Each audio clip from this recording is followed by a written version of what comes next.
want to actually see what I could accomplish out there, not staying here, because I know what I will accomplish. I don't want to be like stuck in a jar. I want to be open, I want to be free. I want to go to Harvard because I really want to be a lawyer. I want to be like someone who changes the world. I want to be someone big. But if not, I just want to be a big family, a great career, where I know I can make, good money, take care of myself and my family. Our school is 97% Hispanic and 100% free and reduced lunch, which directly affects how we teach these students because we're trying to make it more relevant to their lives and their current situation living in Phoenix. That's awesome. The community that I feel like is here at school is a translation or a transfer of the community, a sense of community that I think they have outside of school.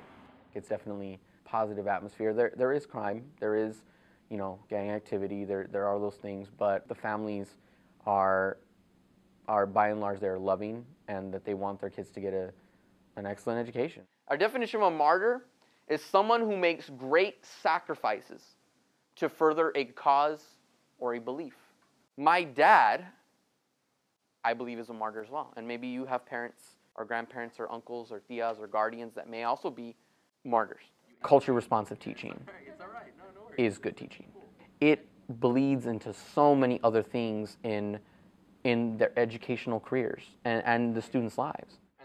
Students begin to understand that the things that we're teaching them and the things that they're coming to know from each other and from us are not just things that exist in the four walls of that classroom. Does anyone else have disagree? Like we did this with Ms. Raish, where the tablets, like when people look at it, they can have problems with their eyes. I would say that that's some valid concerns, right? And I like that you're pulling in from Ms. Raish's class too. I want my students truly to feel like the values that they bring to, and the knowledge that they already have, the informal knowledge that they have from their parents, from their friends, in their community, that is matching with what we're trying to teach them here. The one level of hate that I picked was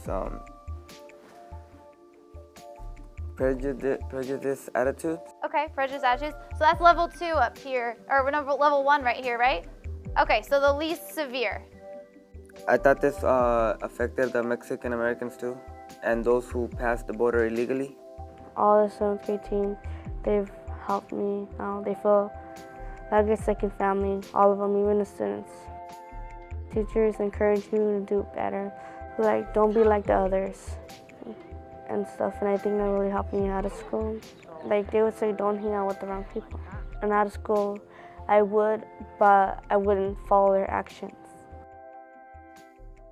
Phoenix has an open enrollment program in high school where the students can really choose whatever high school they want to go to. And that really has kick-started my whole unit on try for a better education. When I say, you can't read it, I'm going to take it away from you, what does that do? Talk about it with your neighbors. It's like, how do you say it? It's like when someone says you don't go over there because there's something spooky in there and you feel like you have to. Absolute True Diary of a Part-Time Indian. It's this phenomenal book about a kid that literally leaves his entire home, his entire community to seek better. And my students, even though they know that high school is out there and that they have these choices, until they really saw it in someone else's eyes and the consequences, both good and bad, of leaving home, they didn't really see it within their own community. They would feel emotional, and they know what they'll be going through. They'll be sad. They would want to give up, but they didn't. And I actually like that they didn't, and that actually inspired me not to give up. What I love about school is that I know that it's giving me opportunity in life. And it's like